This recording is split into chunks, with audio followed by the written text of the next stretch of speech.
Hello there, and welcome to Laurence Plays Factorio Planetary Pioneers. And since at this point we've all completed leading a planet each, that is, I started off on Lignumis, then Mark was responsible for Norvis, Mike was responsible for Mul-two-na, Sophia for Vulcanus, and Tristan for Igris, and they're all basically finished for now. We thought this would be a good time to have a little bit of a chat about how we felt the process went, what it was like having the the planet manager system we've got running, and whether there were things we could improve for the next 5 planets.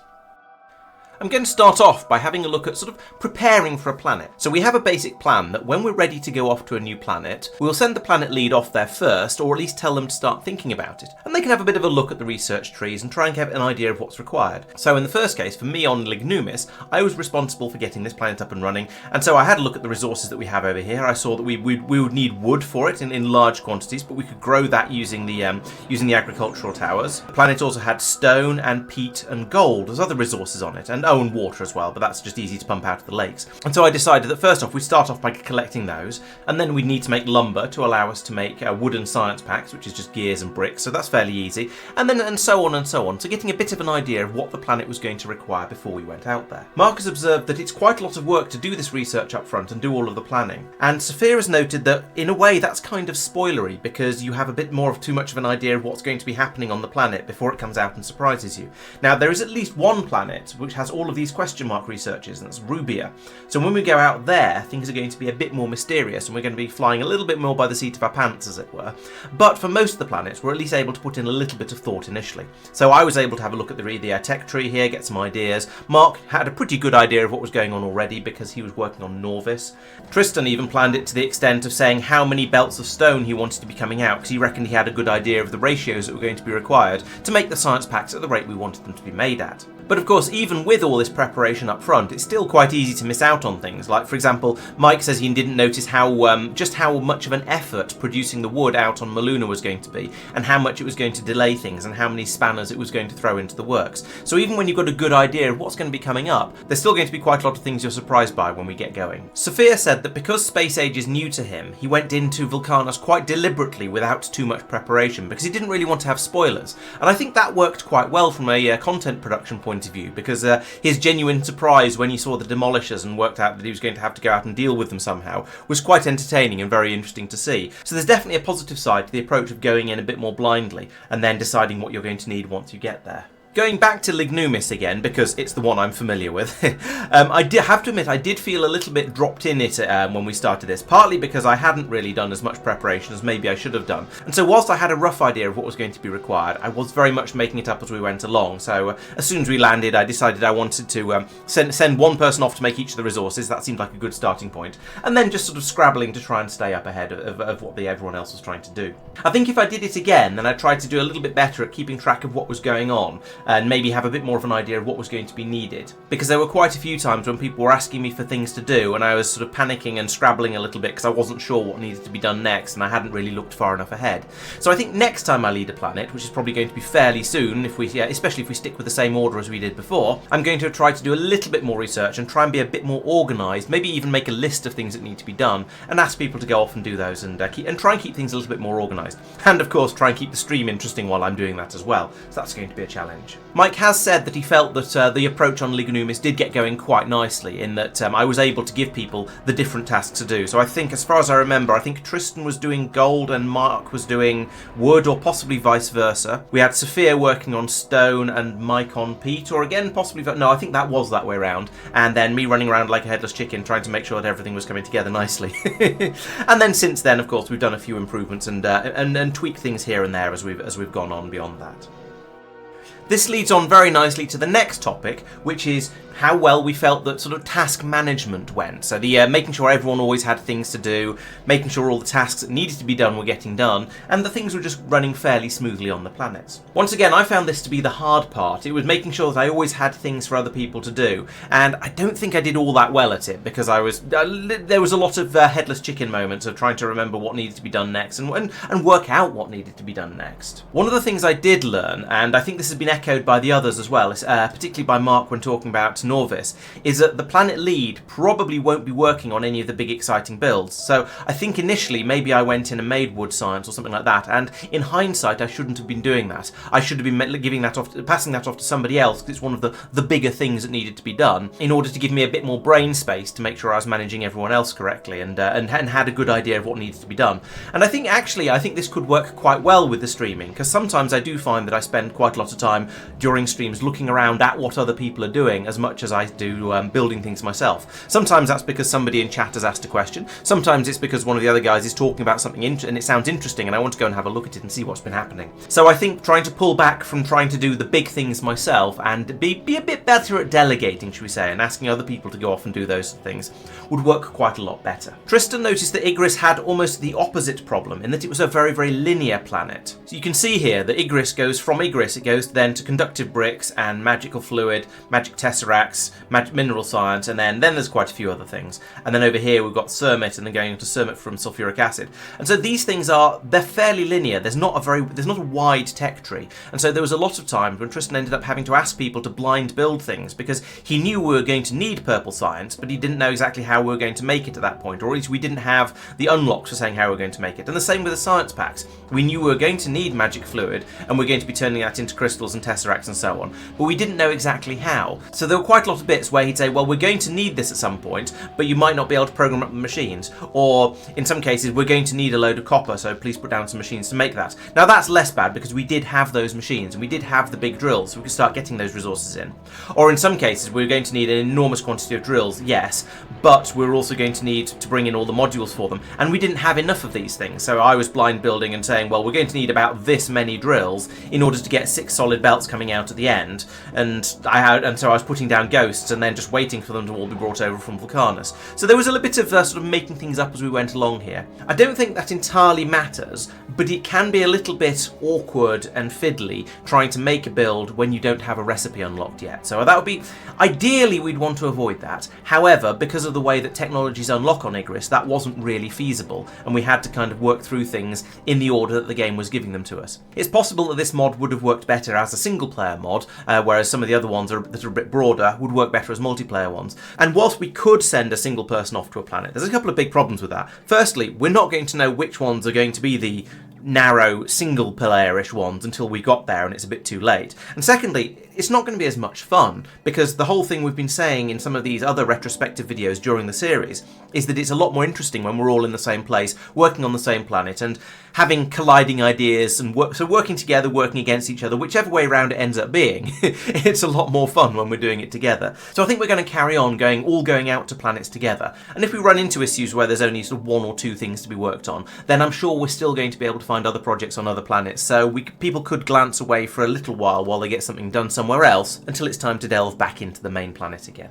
One thing that both Tristan and I notice as being a bit of a difficulty when managing a planet is when people say, okay, I'm ready, I need another task, and you go, okay, right, let me just organise my thoughts and give you this task, and then somebody else says I need another task, and it's quite easy to then sort of lose track of exactly who's wanting something new to do, and people don't want to sort of keep nagging you because it feels rude, and so you end up with this slight risk of people sort of idling and not being quite sure what they need to do next. Also, as a peon rather than a manager, I tended to find that sometimes I get a little bit distracted by fiddling with something, it'd be more or less finished, and I end up talking to chat a little bit and looking at other things, and I'd sort of forget that I hadn't actually asked for something new to do, and I'd be thinking, well, I'm not sure what to do now, and somehow my brain didn't put the two together and say, right, well, go and ask for something else to do then. But that's clearly a me problem that I need to sort out. The other challenge is when you have a planet that has very, very easy tasks on it, and I found this with Lignumis because it's very much the starter planet. So for some of the things, like build up a stone mine and then make some stone bricks from it, Sophia was done with this in about 10 minutes, and then he was asking for something else to do, so I go, okay, well, feed that into the bus and then start doing whatever down that way. And so it meant that people were coming back to me asking for tasks very, very frequently. Now, there's a couple of possibilities here. One is maybe I was splitting the tasks up too much and being a bit of a micromanager. That's certainly a possibility. Another possibility is that because Lignumis is very much the starter planet, perhaps the things that are being done on this planet are much, much smaller scale builds, and therefore once we get onto more complicated planets, that issue is going to just sort of go away completely, because I'll ask somebody to do something and it'll take them a couple of hours to sort it out. We'll see how that goes, but I definitely noticed that people were coming back to me and asking me for new things to do faster than I was ready for them to do so. The next thing is, I suppose, from the point of view of the workers more to a greater extent, and that's how actually working on the planets under another manager has gone. And Mark noted that planets tend to have this big burst of activity where you'll get off to a slightly slow start, but then there'll be a big burst of activity as you're building up all of the big exciting stuff on the planet. And then it'll calm down a little bit toward the end when most of the things are done and people are then drifting off to go and perhaps fill in some other things on other planets. So as you can tell by the sheer scale of Norvis, there's been a lot of going back and doing other things on here. Mark has always got something that he needs doing on Norvis because, well, just because it's forever expanding. Sometimes we're bringing back new systems. So, for example, we might set up a new iron smelting system which uses the foundries to produce the iron in a more efficient way. Great. Or maybe we've discovered a new way of making plastic that's a bit more efficient than the standard way from petroleum gas, and so we want to then go in and implement that. There's always something new to try on these planets and something new to fiddle with and additions to make.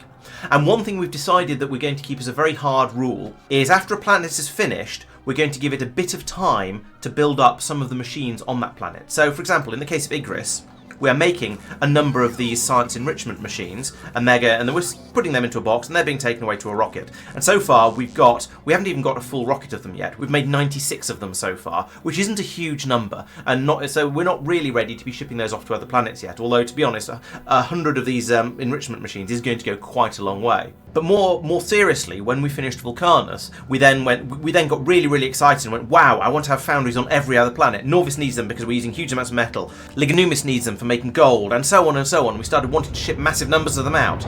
But because the planet had only just finished, and yes, I mean massive, massive numbers of things. Look at that rocket launch. That's amazing. We'll take a moment to watch these go.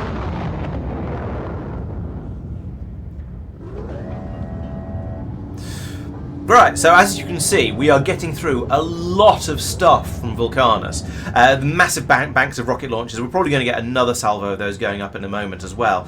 And so, we're getting through all of these machines, all these bits and pieces, all of these parts. And initially, Vulcanus just straight up wasn't producing them fast enough. So we've had to do quite a lot of expansion to make this planet capable of producing things at the rate we need, and capable of producing rockets at the rate we are currently launching them at, in order to keep everything happy. And one of the biggest difficulties with getting that up and running was bringing in the resources in order to make the rockets quickly enough. You can see a sort of a dribble of blue circuits coming through, a flow of low density structures and rocket fuel.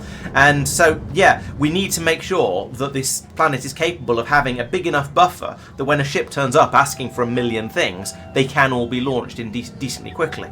And that was quite a challenge, and so that's why we reckon on making sure that after we finish a planet, we then go off and do another planet before we start using the toys from the planet we've just finished, in order to give it time to build up a bit of a buffer and to be able to satisfy. I mentioned that we're trying to keep all of us together, and it does create a nice feeling of inclusion. Mark has been saying he did feel nice and included on Lignumis, because, well, we all had to be there because we couldn't go anywhere else, so there's no choice there. Vulcanus and Igris. He did miss out on Mul-two-na, but that was his own choice because he had so much stuff that he wanted to be working on Norvis. However, in hindsight, we've decided that was a mistake, and if we were going to do the whole thing all over again, then we'd have stayed on Norvis a bit longer, got it a bit more built up before we went out to Mul-two-na. And this would also have helped on Mul-two-na as well, because we'd have been able to ship stuff out a bit more easily, and we wouldn't have had quite the same weight for wood in order to make belts that we ran into. So it would have made things a little bit easier and been a little bit more friendly.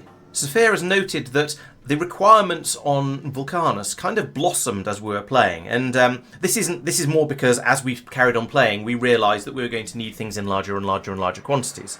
So we started off thinking, right, okay, I'll go out to Vulcanus and I'll get some science flowing. So here we go, you see it on the tech tree, you go to Vulcanus, you look into tungsten carbide, you then learn about foundries, you learn about big mining drills, you get tungsten, and then you can make the science pack. Great. And then we'll start shipping those off, that'll be fine. Then he realised just how good the big mining drills and the foundries are, and realised that this planet is actually going to be supplying huge numbers of those to other planets. That led out to the big expansion that I mentioned earlier of requiring loads of machines to be making all of that equipment. And then he realised there were various other things he hadn't considered or hadn't been aware of, like pumping lava out in order to make metals. So he was initially thinking, well, okay, I'll set up some normal furnace stacks, we'll get the ores in from goodness knows where, and that'll be how we go. But no, instead you pump lava out, and that then gets made into the copper and into the iron that you need around the factory. Then there's the question of needing wood and plastics and so on, and wood is a weird bacteria-based recipe, so that's another whole thing to work out. And then we got onto things like recycling stone into actual useful resources, and that's another whole thing to work out. So there was a lot of shifting of goalposts on Vulcanus, and I won't say it was a matter of consternation or of upset, but it did mean we ended up spending more time here than we necessarily expected to, and he had to keep rethinking how things were going to work. Which again, I'm not saying is a criticism. It's quite an interesting thing that you start producing technology and then you realise that there are other uses of that technology as well, whether that's green belts or foundries or mining drills or shipping tungsten out. This sort of expands through all of those in turn, and you realise that actually we do need to have quite a lot of stuff being made on this planet. The next step is how things go when a planet is finished, and we're virtually at that stage with Igris, and we've got to stages of thinking that Lignumis, Norvis, Mul-two-na and Vulcanus are all finished.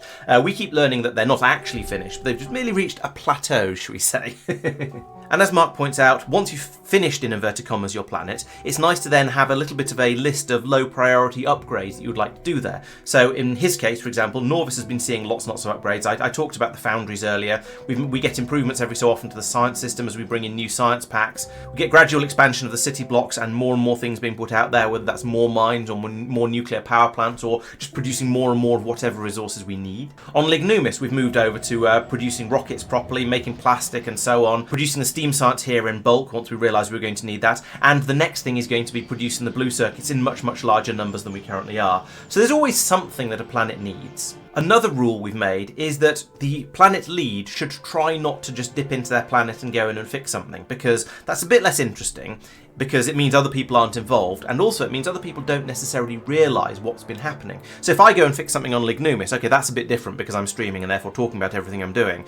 But if Mike went and fixed something on Mul-two-na, nobody else would know about it. So it's much more interesting if whenever something pops up, you dispatch somebody else off to go and do that. And that's been something we've learned as we've been going, so it's only been a rule for maybe a few weeks now. But as an example of that, when we decided Lignumis needed some fixing doing, Sophia came out here, and is responsible for expanding the walls out and defending it when it came under attack, so that was him. Tristan upgraded the tree growing systems over here, so we've got the new ones up here that are just making the wood pulp. Mark was responsible for upgrading the gold smelting systems over here and upgrading it to foundries so that it would work a bit more efficiently and produce a lot more gold. On Norvis, different people have done different city blocks. There's been lots of different things. So, for example, recently I did an upgrade to the refinery system over here to put in speed beacons to make the whole thing run a bit quicker and to produce lube on site and pump out lube and heavy oil in the same station. Tristan has been working on the science system, improving the quality of the inserters that are running with the science sushi system, so we can get science packs fed into the chests a bit more quickly up here. You'll notice these are all either quality 2 or quality 3 inserters across here, so we get less of a bottleneck in trying to load the science packs into these chests. Mike has worked on molten metal production over here, so putting in additional foundries in order to produce a bit more molten metal and then send it over to the tanks over here. And he also has provided yellow ammunition to the train network, so it can be taken over and then launched up into space to be sent away on spaceships. Sophia has been doing enormous numbers of things with the mall system down here. So everyone has been doing little bits and pieces on this planet as we've been going on and expanding. Sophia has said he does enjoy seeing the planets upgraded with the new technology. So there's the foundries going in on Norvis is the most obvious example of that,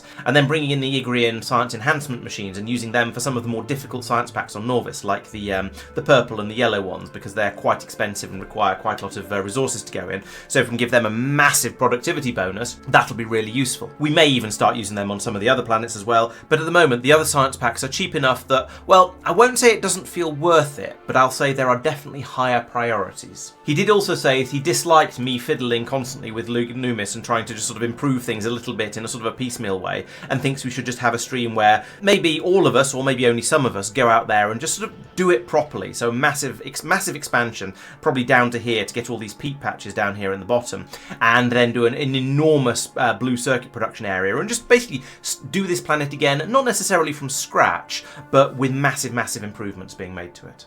There have been some suggestions that perhaps the reason that he's noticed me fiddling with Lignumis quite so much is because I'm the streamer and therefore talking about what I'm doing and of course broadcasting it as well, so if he watches any of it back then it's very noticeable. The constant tweaks that Mark has been making to Norvis and anything that he's been doing to Vulcanus or Mike has been doing to Mul-two-na could perhaps slip under the radar a little bit and might not have been quite so noticeable. We are very aware that Mul-two-na is going to need a revisit fairly soon because the mod has updated massively and has broken a lot of things. So when we install that mod upgrade, we're definitely going to need to spend a stream here just making sure that everything actually works properly. I know that the tree growing over here is going to be massively broken, for example, and I don't know exactly what that's going to lead to, but we're going to need to do some work on it and see how things go. So Mike says he thinks that's going to be a good test for returning to a planet because it is basically working, but we are then going to need to go in and do an overhaul. So that will be a nice example of us going in and doing the sort of fiddling that I've been talking about. So it'll be, I'm looking forward to seeing how that goes. And he also notes that planets are never truly finished because even if a planet is basically working, like Mul-two-na was, to be honest, and even ignoring the mod changes, there are going to be some little improvements that could be made. Like we could put in science enhancement machines in here, for example. We might want to put in better crushers down here to get the extra bonuses out on productivity. We might want to put in foundries to get more metals out. There are lots and lots of upgrades that certainly could be done. They don't need to be done because the planet works, but they could make things a little bit better. And eventually, we're going to run into problems as well. So, for example, it looks at the moment like we're going to have a bit of a shortage of sand because and eventually a shortage of glass because, well, a lot of it has been used up from this belt. There is no sand coming in because there is no ice going out because we don't currently need any wood. So we'll get a little bit of sand out, but only a little bit. And we're not getting any stone through because the stone mine up here has been backed up by the sheer quantity of metallic mineral chunks that are coming out of there. So we could potentially run into a bit of an issue there, and we may need to send somebody out to give it a kick and get it started again. And that's another of the sort of the little things where you have to go out and give a planet a little bit of a tweak to make sure it's working properly without really wanting to call it an entire massive overhaul. And I think that's the sort of things I've been doing on Lignumis, just going in and doing little tweaks, making some belts run slightly faster and that sort of thing.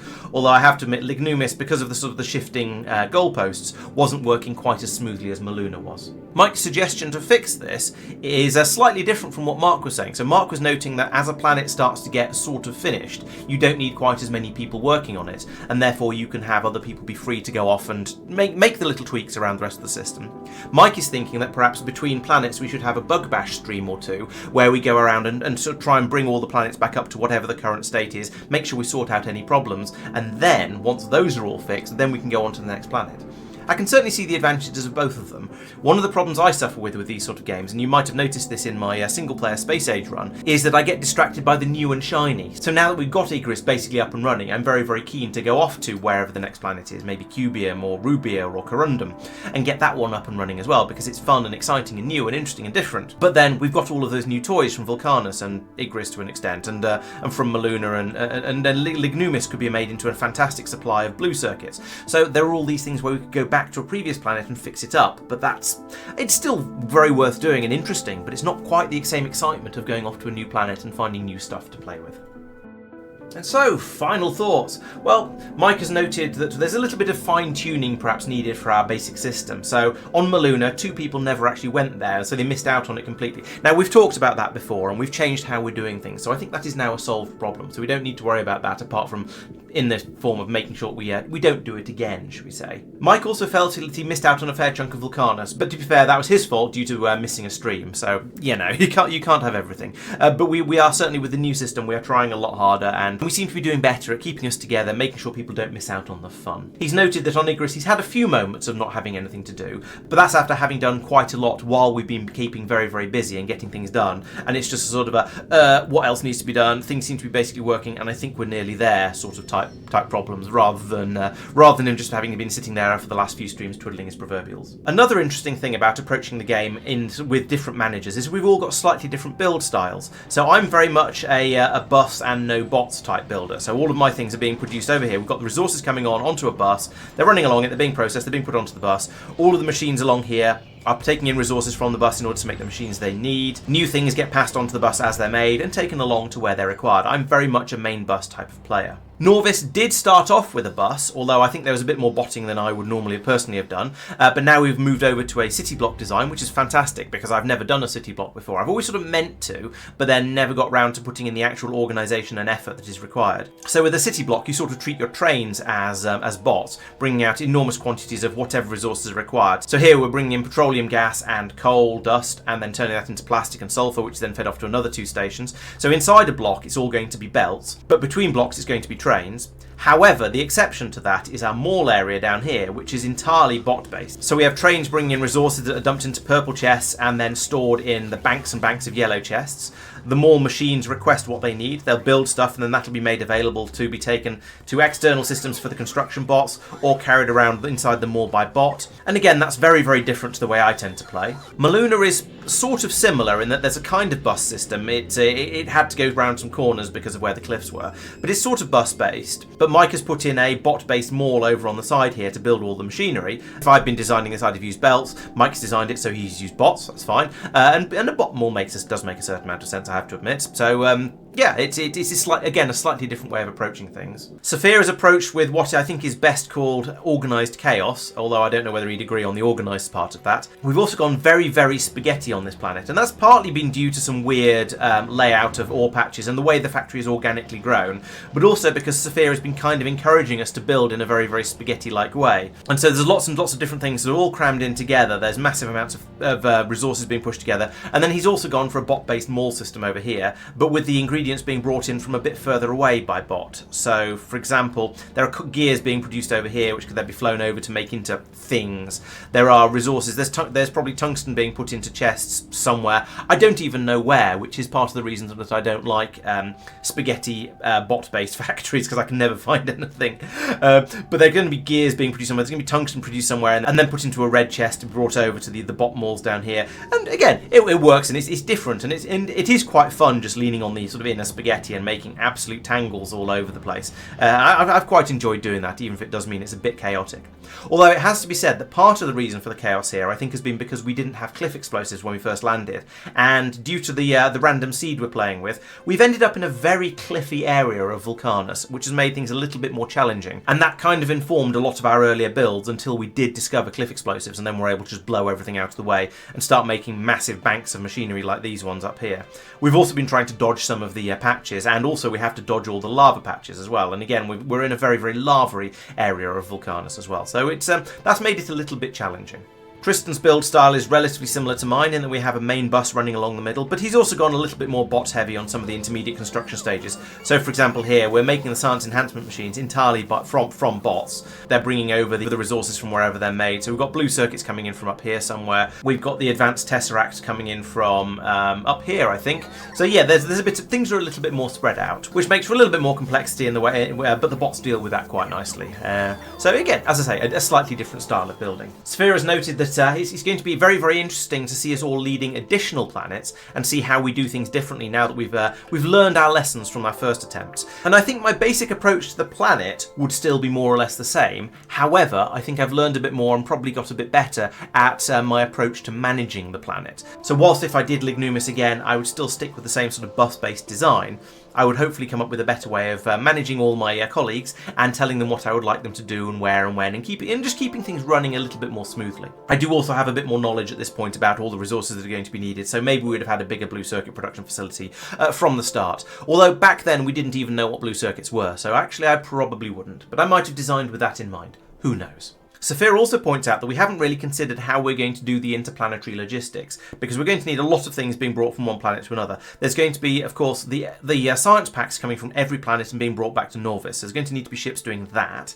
There's additionally going to need to be ships taking resources from other planets and taking them out to where they're needed. So for example, Igris needs a steady supply of science labs being brought to it to allow it to make the science enhancement machines. Norvis needs a steady supply of titanium and various other things as well. At the moment, we seem to mostly have a star-based system where things go from Norvis or to Norvis. Everything involves Norvis. There's very little apart from some of the advanced building machines, but you only need those when you're setting a planet up that are brought from one planet to another.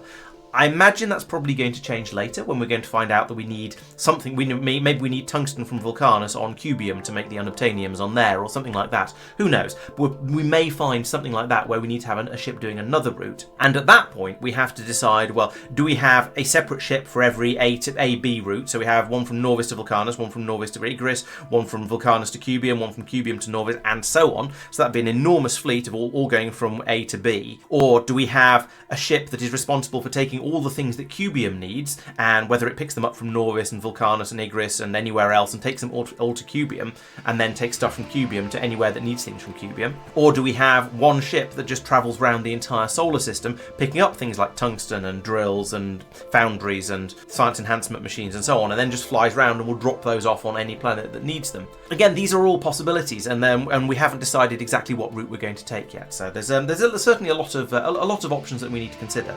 But another thing is, if we want to take something from Vulcanus to Cubium, and we only have ships that are going from a home planet to Norvis, then that would mean that if we wanted to take something from Vulcanus to Cubium, it would have to be dropped on Norvis and then launched back up again. And we definitely don't want to do that, because that's very wasteful in rocket parts. We'd much rather somehow have it picked up from Vulcanus and taken over to Cubium. So we're going to have to think about how we're going to implement this, and what's the best best way of handling sanity and efficiency in one. As a follow-up from that, Mike points out that we haven't assigned a leader for space. It's because it's not a planet, so we've all been sort of just doing whatever we feel like up here. It's been a bit of a no man's land, and so far that hasn't mattered. But as the interplanetary logistics start getting a little bit more complicated, then that's definitely going to be a thing we're going to have to think about and work out how we're going to manage it. Mike notes there are some interesting candidates for possible other ship designs, including perhaps a factory ship that flies around making things to drop onto the planet. So instead of bringing all of the equipment over from Norvis, it just gathers raw resources, perhaps in space, in flight, and then makes the things on board that are required. That could be quite interesting. It'd be an enormous ship, but it could be quite interesting.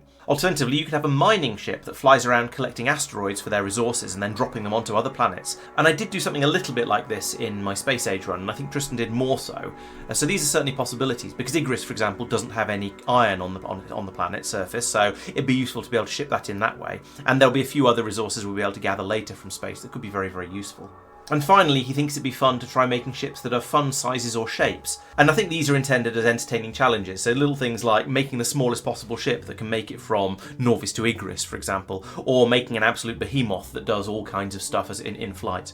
And I do remember in my retrospective from Space Age, I talked about the idea of making a single massive science production ship that just sort of flies around the solar system, producing all of the science packs, and then either dropping them on Norvis or maybe even doing the science on board, as being sort of an entertaining way to approach the game. And so that covers all of our thoughts. There's been quite a lot in there.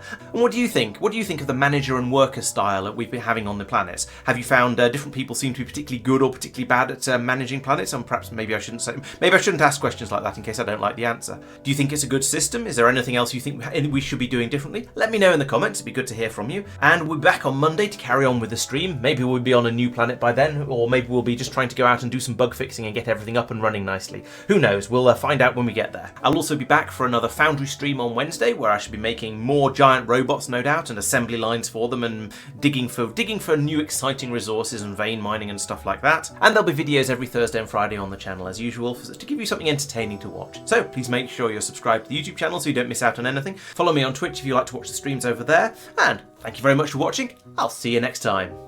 Bye bye.